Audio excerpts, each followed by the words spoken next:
বিসমিল্লাহির রহমানির রহিম। সবাইকে জানাচ্ছি সালাম, আসসালামু আলাইকুম। সেই সাথে পবিত্র শবে বরাতের শুভেচ্ছা। আজকে 14ই ফেব্রুয়ারি, মুসলমান সম্প্রদায়ের খুবই গুরুত্বপূর্ণ একটি রজনী, পবিত্র শবে বরাত।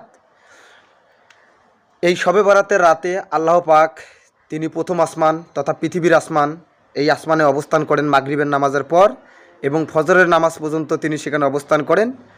সমগ্র রজনী তিনি তার বান্দাদের দিকে তাকিয়ে থাকেন যে কোন বান্দা কী কাজ করতেছে, কী কাজ না করতেছে, কোন বান্দা তার কাছে মাপ চাইল অথবা কোন বান্দা তার নিকট কান্নাকাটি করলো, এগুলো আল্লাহ পাক দেখেন। এবং এই রাতে আল্লাহ পাক সবাইকে ক্ষমা করে দেন, শুধুমাত্র কয়েক শ্রেণীর লোককে বাদ দিয়ে। তো আমার এই ক্ষুদ্র জ্ঞানে যতটুকু আমার মনে হয় বা আমি বই পুস্তকে যতটুকু পেয়েছি, আল্লাহ পাক কয়েক শ্রেণীর লোককে ক্ষমা করবেন না এই শবে বরাতের রাতে।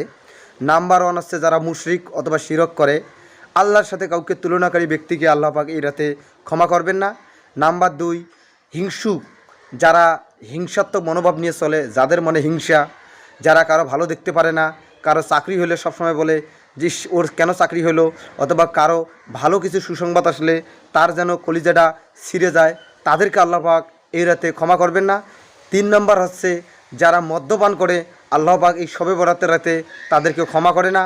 4 নম্বর, আল্লাহ পাক তাদেরকে ক্ষমা করে না যারা পিতামাতার অবাধ্য সন্তান। 5 নম্বর, আল্লাহ পাক এই রাতে তাদেরকে ক্ষমা করে না যারা টাকনুর নিচে কাপড় পরিধান করেন।